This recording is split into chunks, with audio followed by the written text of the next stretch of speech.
Ну да, давайте начнем. Думаю, что еще к нам присоединятся. Специальный конкурс на развитие гражданского общества в 2022 году. Так, да как мне переключать?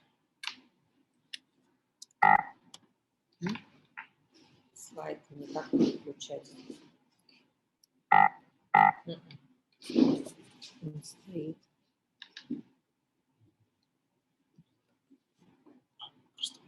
Мышкой, да?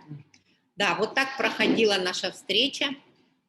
Великолепный зал в Новосибирске, в Доме правительства. Илья Владимирович прилетел специально для встречи с некоммерческими организациями, с ресурсными центрами, и было большое количество муниципальных ресурсных центров. Я это для себя отметила, со многими познакомилась, и очень надеюсь, что у нас в республике тоже будет устойчивая сеть муниципальных ресурсных центров. И это нам всем облегчит задачу, да, в работе с НКО на конкретных территориях.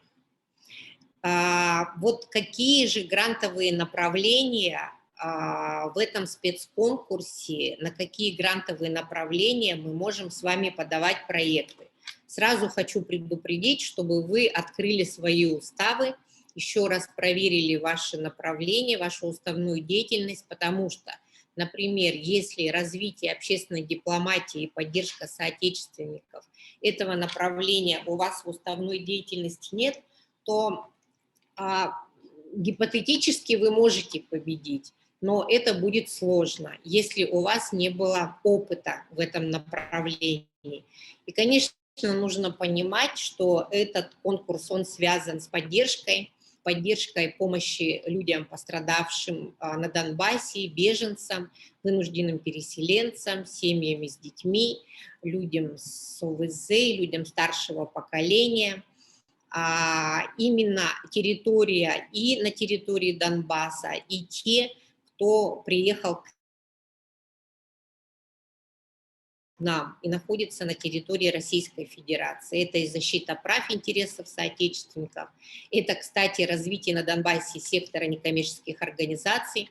И в данный момент, прямо сейчас, находятся крупные ресурсные центры, крупные известные некоммерческие организации, они, не покладая рук, трудятся на территории Донбасса.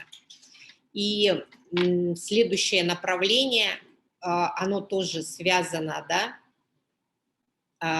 с так или иначе, вроде бы с одной стороны помощи только беженцам, но, как выяснилось, не только. Первое – это, конечно, социальное обслуживание, социальная поддержка, защита граждан, которые являются официально беженцами с территории Донбасса и Украины и которые находятся на территории Российской Федерации. И второе направление – это социальное обслуживание, я имею в виду целевую группу, да, это социальное обслуживание, социальная поддержка, защита граждан, которые проживают на территории Российской Федерации, но в силу различных санкций, экономических затруднений, в силу закрытия предприятий, значит, усиления безработицы и, так скажем, усиление социальных проблем для некоторых социальных и целевых групп, мы тоже можем воспользоваться грантовым направлением и отправить проект на конкурс. Видите, здесь и люди с тяжелыми заболеваниями, это и дети-сироты, и дети, оставшиеся без попечения родителей, это и дети с инвалидностью, и так далее. Ну и, конечно, социальное сопровождение людей, получивших тяжелые травмы, да, и повышение общественной активности ветеранов путем вовлечения их в социально значимую деятельность. Ну, достаточно, конечно, непростая ситуация, и поэтому конкурс, он очень злободневный, он очень актуальный, и я уверена, у кого есть опыт, кто действительно решился и кто принял такую четкую мотивацию и уверенность участвовать в этом конкурсе, сейчас точно информация для вас. И я хочу обратить внимание на то, что есть нововведение в положение о конкурсе. Если мы с вами помним, что ну, такой небольшой грант можно выиграть до 500 тысяч рублей, то сейчас речь идет, что локальные проекты с небольшой целевой группой и проекты начинающих НКО могут подать заявку до 1 000 000 рублей. И также есть проекты от 1 миллиона до 5, от 5 до 15 и свыше 15 миллионов рублей. Вот. Это нововведение, конечно, раньше такого у нас не было. Дальше, кто может стать участниками конкурса? Прошу обратить внимание, это именно те некоммерческие организации, которые уже работают на местах и оказывают помощь. Это те, которые имеют отстроенную логистику, особенно если это межрегиональные проекты или проекты НКО, которые выезжают прямо сейчас на территорию Украины, Донбасса и будут работать там с целевыми группами. И несколько раз Илья Владимирович повторил, что некоммерческие организации должны иметь команду, достижения и репутацию. И это тоже очень важно. Дальше, целевые группы. Здесь понятно, что у нас есть два направления, и более-менее вроде бы понятно, какие целевые группы можно прописывать в своих проектах, но еще раз остановлюсь о том, что их нужно прописывать очень конкретно. Не пожилые люди на территории Республики Саха-Якутия, а одинокие пожилые престарелые граждане, потерявшие способность к самообслуживанию, например, подопечные, недееспособные, одиноко проживающие и так далее. Если люди с инвалидностью, то нужно расшифровать лица с ментальной инвалидностью от 18 до 40 лет, проживающие в городе Бердск Новосибирской области, к примеру. Дальше. Необходимо подтверждение актуальности проблемы целевой группы, но это мы делаем каждый раз, да, и когда мы проверяем проекты, которые к нам отправляют на экспертизу или во время консультации, или когда мы являемся экспертами в других регионах, мы видим, что иногда некоммерческие организации, руководители или разработчики проектов, они не уделяют должного внимания описанию проблемы. А это, я считаю, один из основных компонентов, на которые обращает внимание в первую очередь эксперт. И эксперт смотрит на актуальность, на эффективность, на обоснование, на некое исследование, было ли анкетирование, насколько некоммерческая организация вообще знакома с целевой группой. Поэтому необходимо ее сформулировать максимально конкретно, как я уже сказала. Предварительно нужно узнать, да, и указать в заявке количество целевой группы, необходимые сноски. Хорошо, если будет дополнительные материалы прикреплены, статистика, данные переписи населения, данные Министерства труда, социального развития, Управления соцзащиты, органов, ведомств, организаций, с которыми вы в партнерстве. Очень важно указать, с каким количеством человек из этой целевой группы вы собираетесь работать, описать проблему емко и конкретно, и можно сколько угодно говорить о целевой группе, но если у этой целевой группы здесь и сейчас, в данный момент нет проблемы, то, собственно, и проекта быть не может, да? И нужно каждый раз отдавать себе отчет, что это спецконкурс, что эти средства были выделены по специальному указу Владимира Владимировича Путина 2 миллиарда рублей для того, чтобы помочь людям в той ситуации,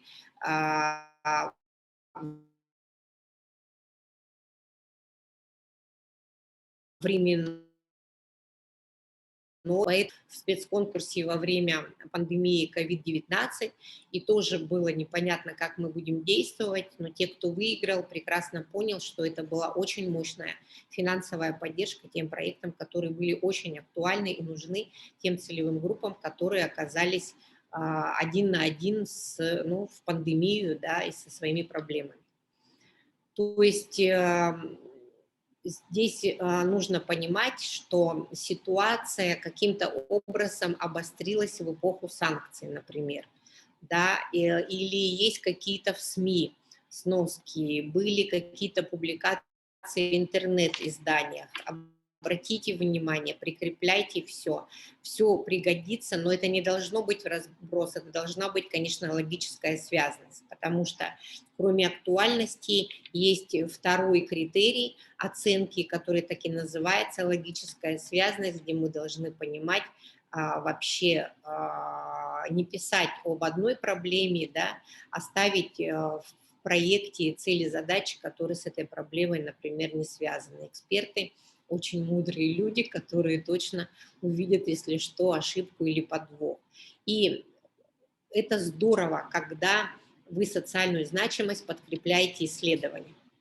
Поэтому, если у вас есть какие-то возможности проведения опроса, анкетирования, да, вот статистика, вы берете у своих партнеров. Иногда можно не исследование прикрепить, а письмо поддержки партнера, который, например, миграционной службы, который подтвердит, что в данный момент на вашей территории находится столько-то беженцев, и они нуждаются действительно в поддержке, и ваша организация имеет опыт, репутацию, ей доверено оказать всестороннюю поддержку беженцам на территории, например, Мирнинского района. И методы исследования могут быть разные. Это анализы собственного опыта, наблюдение, анкетирование, интервьюирование и, как я уже сказала, письма поддержки. Слайдов очень много, поэтому я буду чуть-чуть торопиться, да, для того, чтобы и вас не задерживать в этот летний день, и для того, чтобы, ну, по максимуму больше информации вам передать. Очень важно иметь наличие опыта работы организации с целевой группой в выбранных направлениях. Но был задан вопрос во время встречи, да, с Владимиром Чукалиным, был задан вопрос, если организация была зарегистрирована в январе этого года, и мы уже при наличии поддержки партнеров точно знаем и готовы работать по выбранным направлениям и участвовать в спецконкурсе. Да, такие организации могут принять участие, но обоснование должно быть очень серьезным, и самое главное, должны быть письма поддержки тогда, потому что эксперты посмотрят, обратят внимание на различные критерии, например, собственный опыт, да, организации, наличие опыта участия в проектах у членов команды. Тоже обратите внимание, если вы молодая организация, то вы членом команды можете взять опытного человека, который уже в реализации проекта. Кстати, я вот специально не буду говорить, какие критерии не нулевые для особенно небольших, не капиталоемких проектов. Для этого вам нужно зайти в методические рекомендации, ознакомиться и посмотреть. Не все, значит, критерии будут подтверждены, так скажем, там иметь единицу, 0,5 и так далее. То есть есть критерии, за которые вам не будут снижать баллы, так скажем, потому что это спецконкурс, это тоже нововведение. Если у организации есть опыт работы с целевой группой, да, то очень важно в описании проблемы об этом сказать, ну и подтвердить свой опыт публикации в СМИ. Очень часто мы с вами, понятно, что очень много нужно заполнить различных, так скажем, ну, различных страниц в заявке, и это очень занимает много времени, но в организации бывает указывают сайт, бывает указывают страничку в соцсетях и забывают прикрепить ссылки в СМИ. И это будет такой небольшой, но минус. Будет говорить о том, что, может быть, вы прозрачны, но только на своем сайте и в своих соцсетях, но о вас никто ничего не знает. А если тем более вы привлекаете внимание общественности к проблеме, да, в данный момент в рамках проекта, то здесь обязательно должны быть ссылки о том, что говорилось о вас в СМИ. конкретный результат проекта, ну, вообще вспоминаем, что такое проект, да, проект, он нацелен на конкретный результат, и вот здесь у меня такой к вам вопрос, что является главным результатом проекта, как вы думаете? Напишите в чате, пожалуйста, а я пока передохну. Мне чат не виден, можешь его мне показать, чат? Как вы думаете, что является главным результатом проекта?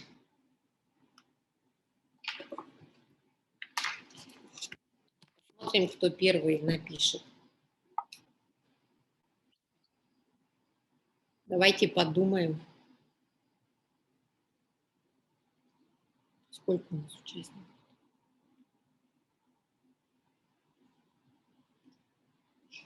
Угу. Давайте подумаем, что является главным результатом проекта. Территориальный охват есть. Так, то есть на конкретной территории, масштаб, география. Да, и здесь я хочу сказать, что очень важно опять-таки вспомнить, какая организация, есть ли у нее возможность работать на всю страну, на уровне республики, или это городская организация, может ли она поехать, например, на Донбасс, вопрос, да, или это организация, форма которой позволяет ей работать на всю страну и в том числе выехать за пределы. Все-таки что является главным результатом проекта, как вы думаете? Да, мы охватили, например, мы с вами провели флешмоб на территории Мадутского наследия Намского улуса. Но каким образом это повлияет на наши целевые группы? Давайте, чтобы вас не мучить, главным результатом проекта является изменение у запланированного количества человек в решении их проблем или удовлетворение их потребностей. То есть как у нас качество жизни изменилось в результате реализации проблемы, реализации проекта, да, и точечной работы с конкретной проблемой или актуальностью проекта.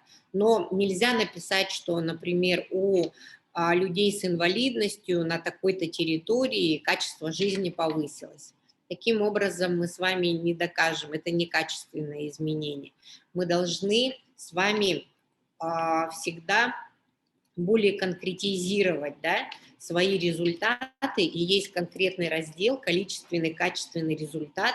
И я хочу, чтобы вы не забывали о том, что эти результаты нужно указывать не только в разделе проекта, но они у вас должны проявиться и в календарном плане.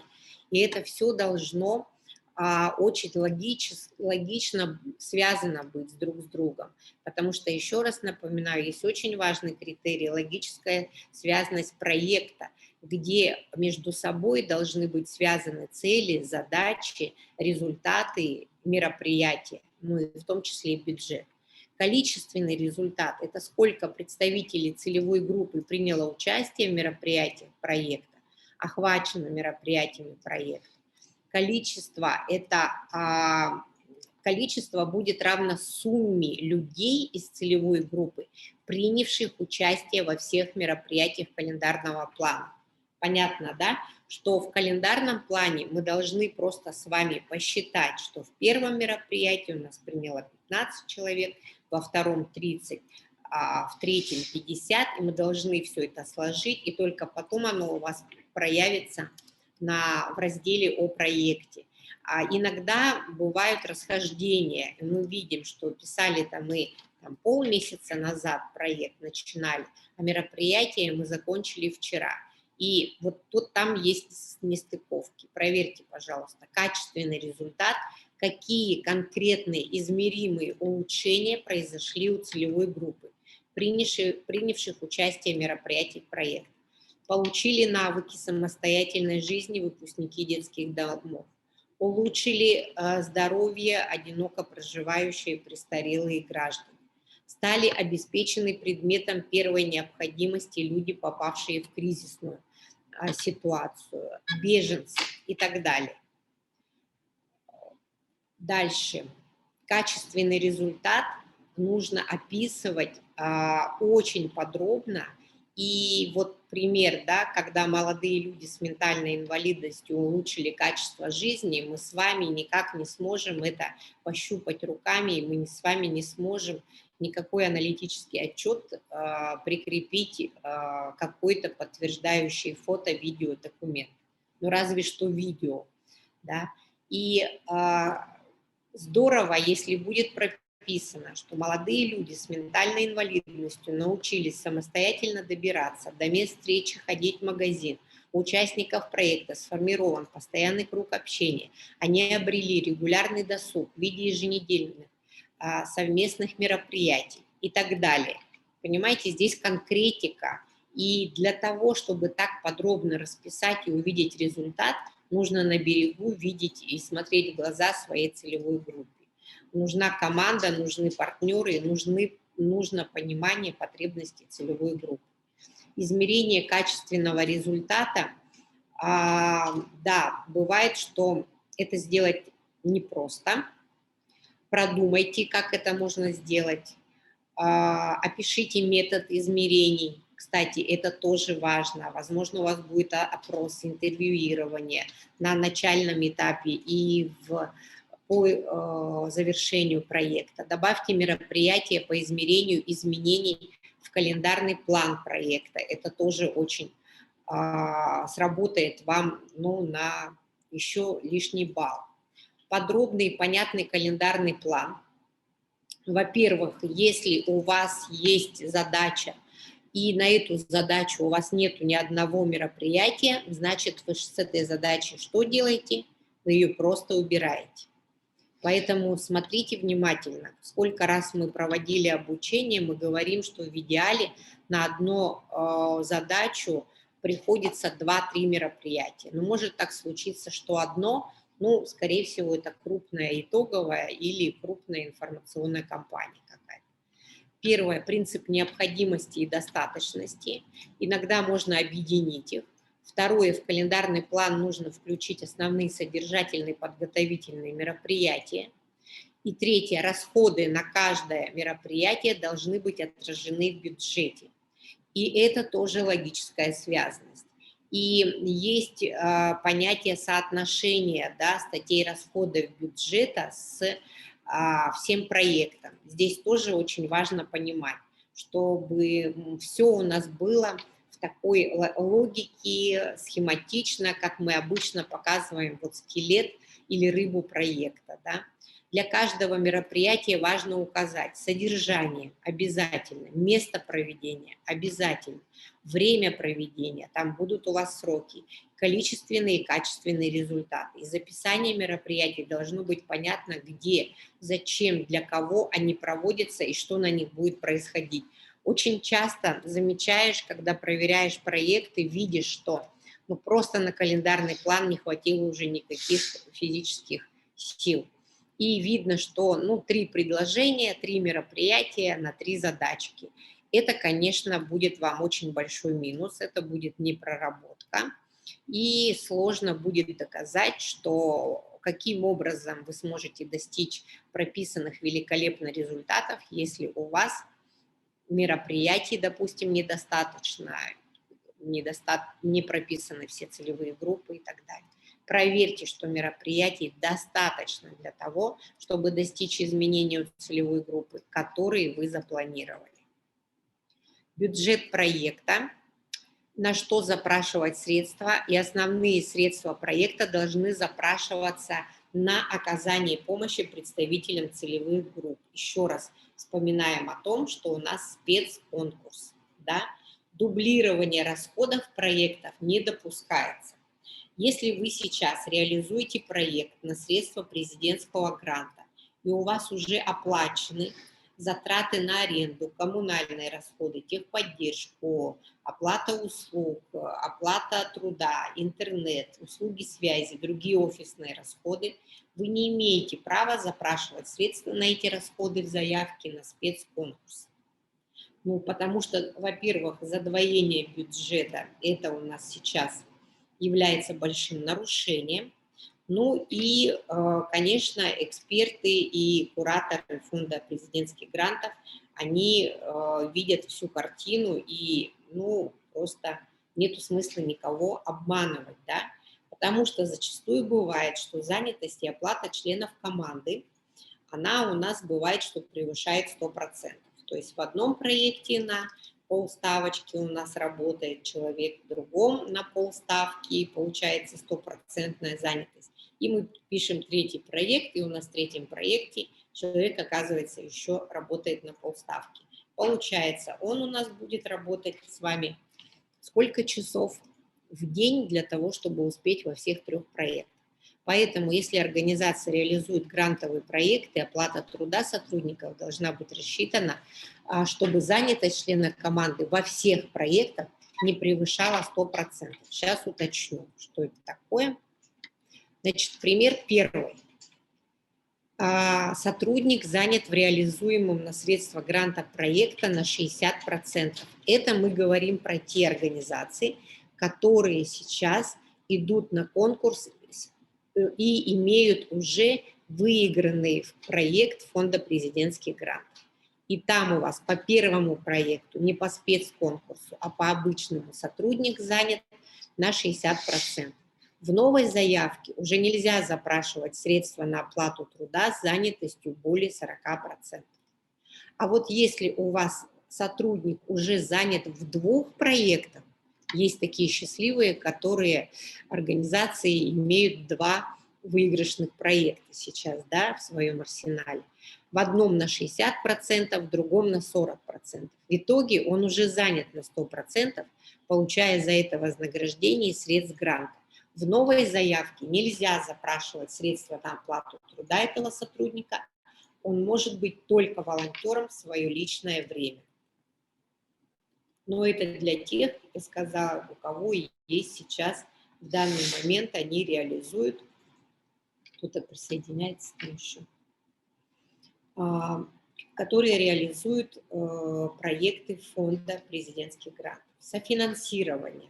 Что можно и какие расходы можно включать? Подготовительные расходы, а также расходы на оказание помощи целевым группам проекта, которые организация несет за собственный счет, начиная с 1 июля 2022 года, могут быть учтены в качестве софинансирования проекта. То есть у нас сейчас уже август. Но если вы, например, начали сейчас организацию складов для сбора и приема нескоропортящихся продуктов, для сбора одежды, гуманитарной помощи, не знаю, средств индивидуальной защиты и так далее, то вы можете эти подготовительные расходы уже в качестве софинансирования включить, начиная с 1 июля. Да? Обоснованность. Бюджет должен обеспечивать выполнение всех мероприятий календарного плана. И при оценке эксперт смотрит, не возникли ли какие-то незапланированные, не входящие в логику проекта расходы. Такое тоже бывает, когда мы вдруг в конце проекта вспоминаем, нам же еще канцелярские товары нужны, они же у нас закончились. Но если мы их не обоснуем, то нам очень сложно будет доказать, если мы не доказали, точнее, то очень сложно эксперту понять, для чего же были канцелярские расходы, если мы с вами едем, например, непосредственно на Донбасс и везем гуманитарный груз. Есть такие организации, которые это делают, например, гуманитарный корпус, волонтерство Югры. У них есть необходимые для этого соглашения с федеральными министерствами, такие как Минобороны, Министерство внешних связей, и МИД, точнее, и МЧС. И надо понимать, что так просто мы на ту территорию не поедем, нам нужно будет получить все необходимые разрешения, и, конечно, здесь, начиная с республики, начать договариваться, и разрешат ли вам там присутствовать. Бюджет должен обеспечивать выполнение всех мероприятий, и соотнесите, пожалуйста, статьи расходов и мероприятия. Каждая статья расходов должна соответствовать конкретному мероприятию. То есть если у вас есть какие-то мероприятия по, допустим, обеспечению необходимыми средствами защиты ваши целевые группы, то кроме средств защиты вы можете включить транспортные расходы, вы можете включить средства человека, который непосредственно будет, например, заведовать вашим складом, координировать работу с партнерами и так далее, и так далее. Дальше реалистичность бюджета, да, расходы по бюджету должны соответствовать рыночным ценам. Конечно, мы понимаем, что у нас инфляция, и что через полгода наши продукты будут стоить наверняка совсем по-другому, но завышать величину расходов мы, к сожалению, с вами не можем. Мы можем с вами зато потом сделать перераспределение в рамках сметы, где-то у нас будет какой-то экономия средств, возможно, и так далее. Дальше у вас есть партнеры, которые говорят вам о том, что будут вас поддерживать, либо будут пожертвования. Не нужно все перекладывать на плечи вот гранта, фонда президентских грантов, поэтому здесь, к сожалению, мы не можем с вами запланировать возможное подорожание товаров и услуг. Из бюджета должно быть очевидно, что вы используете оптимальный объем ресурсов, чтобы достигнуть результатов проекта. То есть ничего лишнего, да, все просчитано, и прописывайте каждую позицию детально, особенно если это сложный или составной товар, оборудование или услуга. То есть, пожалуйста, ссылки с интернета, если это, да вообще на все ссылки с интернета. Транспортные расходы, значит, ссылка на стоимость авиабилета. Если вы привозите кого-то сюда, стоимость гостиницы. Ссылка, например, на проживание в Тагандархане, среднестатистический какой-то номер. Дальше вы должны четко понимать, что иногда эксперты не во всех, да, не эксперты, нужен эксперт и счастлив, и он шифровка очень сложного, например, там это будет специальное, это будет связано с техникой, с IT-индустрией, или с медициной, или с социальной сферой и так далее. Поэтому, ну, очень важно, да, и очень бывает иногда грустно, когда проект очень хороший, а на бюджет сил не хватило. И там вот просто, вот прям так и сказал Илья Чукалин, вот иногда расходы, где обоснование, открываешь, а там просто буковки какие-то стоят и все. Было видно, что да, человек когда-то хотел написать, но он не написал. И не рекомендуется запрашивать средства гранта на осуществление следующих расходов. На благотворительную помощь в денежном эквиваленте, расходы на создание новых памятников, монументов. Пожалуйста, да, внимательно. Непредвиденные расходы, а также недетализированные прочие расходы. Непонятно, что за прочие расходы, их лучше убрать. Расходы на издание книг при фактическом отсутствии иной деятельности по проекту. И вообще несколько раз Илья Владимирович сказал о том, что издание книг не приветствуется, финансирование. Да? И если расходы на продвижение в сети интернет, рекламу, тоже очень часто наши НКО любят создавать новые порталы, сайты и так далее. Где гарантии, что кто-то за год сможет воспользоваться, большое количество людей сможет воспользоваться услугами этого портала? Эти порталы не факт, что они будут рабочими. Поэтому очень важно, да, использовать то, что есть, использовать порталы, сети партнеров. Создание новых информационных ресурсов в сети интернет также не рекомендуется запрашивать на средства гранта. И что еще? Теперь про проекты, которые вообще не рекомендуется подавать на специальный конкурс.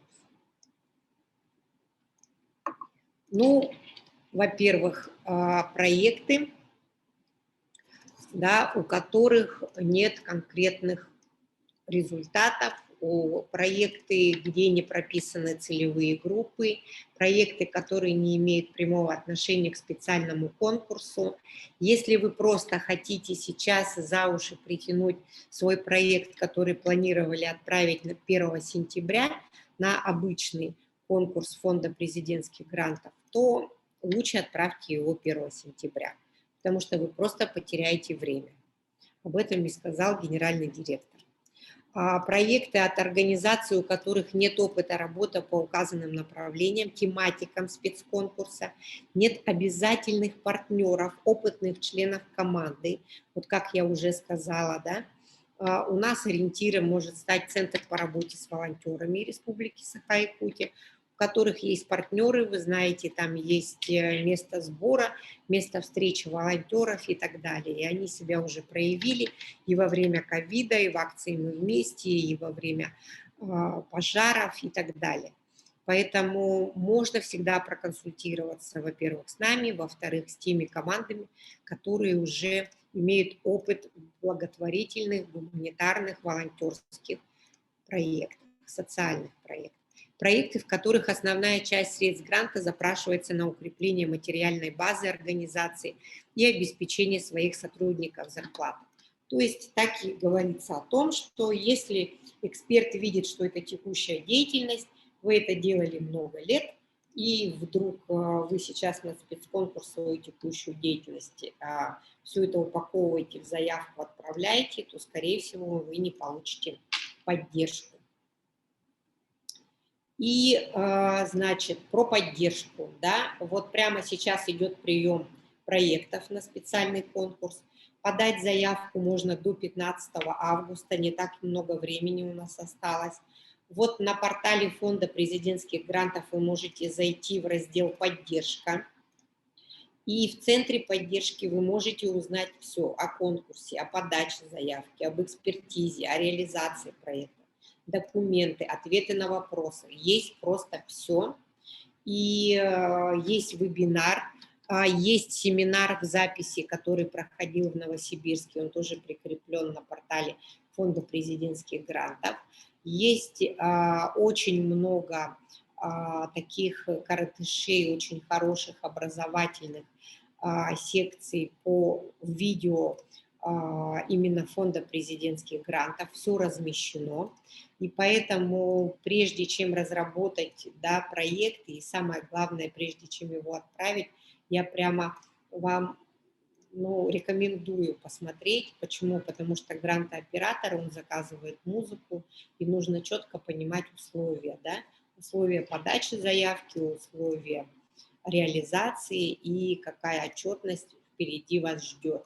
И вот есть коллеги, которые прямо сейчас формируют свои заявки и отправляют нам на экспертизу. Они так и говорят, что да, у нас есть опыт получения грантов, фонда президентских грантов, но это оказалось не самое сложное. Самое сложное реализовать, отчитаться и потом доказать каждую статью расходов, доказать каждую строку в аналитическом финансовом отчете. Будьте внимательны. Ну, вот это наша контактная информация. Можете сейчас задать вопросы, включите микрофоны. Можете в чате задать вопросы. Значит, по телефону 8 914 2 701 082 вы звоните нашему эксперту-аналитику Владимиру, который примет ваш звонок, запишет на консультацию. Сейчас консультации, экспертизы у нас будут проходить онлайн в связи с ситуацией и для того, чтобы мы все были с вами живы, здоровы и помогали друг другу и нашим целевым группам. Да, у нас есть раздел, у нас есть страничка в Телеграме, у нас есть портал, и на Ютубе нашем, на Ютуб-канале мы тоже выложим эту информацию. Да, сейчас я остановлю. Коллеги, у кого есть вопросы, можете включить микрофон, задать видео или же написать в чате. И кто не представился, да, напишите, пожалуйста, как вас зовут, кто присоединился к нам позднее, вашу организацию, номер телефона и почту для обратной связи, если вы хотите получать от нас рассылку, и для нашей отчетности в том числе. Коллеги, есть вопросы? Все понятно? Или есть конкретные вопросы по вашей встрече?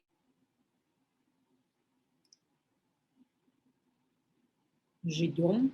У всех включенный микрофон.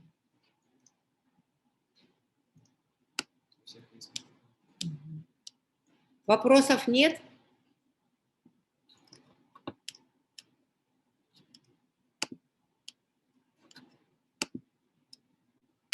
Не вижу. Нету, да, вопросов? Я не вижу в чате.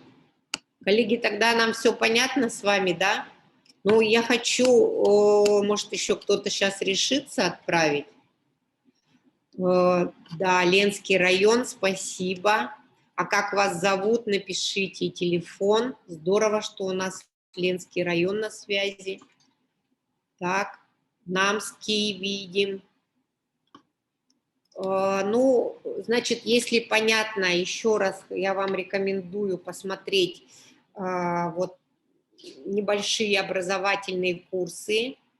Да, хочется помочь Донбассу, но очень все сложно, спасибо. Да, здесь нужно действовать, если есть желание помочь Донбассу, да, людям, которые там. Можно ведь действовать через организации, которые у нас уже есть, и это я уже назвала Центр по работе с волонтерами, и можно как физлица и организации приносить туда помощь посильную, да, потом в ваших районах, где вы проживаете, особенно юг у нас, я знаю, что есть уже, да, и достаточно большое количество беженцев, то есть людей, которые так или иначе попали в такую ситуацию, но по большей части это люди, которые приехали с семьями и сейчас либо трудоустраиваются, либо им помогают родственники, но не всегда так бывает, и впереди у нас осень, зима, подготовка к школе и так далее. В летний период всегда нагрузка социальная, она чуть меньше. Мы ждем, что осенью и зимой нагрузка будет больше. И сами тоже готовимся к тому, чтобы стать волонтерским гуманитарным центром, да, и начать сбор. И, кроме того, у нас будет размещено 7 коробов по сбору гуманитарной помощи, в том числе на юге Якутии, но мы думаем сейчас, что это будет Алдан, Нерюнгри, в Якутске. Еще думаем, в каких районах поставить эти короба, потому что понятно, что за ними должен разбирать, сортировать и распределять и должна все-таки ответственная некоммерческая организация или такие устойчивые партнеры. Поэтому очень важно, да, сейчас не оставаться одним, вместе мы сила, и я желаю всем успехов в разработке проектов. Обращайтесь к нам. Спасибо, что поставили. Там есть наш телефон, да? Да, все наши соцсети, все это, в принципе, известно. Ждем ваши проекты, не затягивайте. Сложно будет 15 августа этим заниматься. Лучше, чем раньше, тем лучше. Всем успехов тогда, коллеги, раз нет вопросов. Спасибо, что были с нами. До свидания.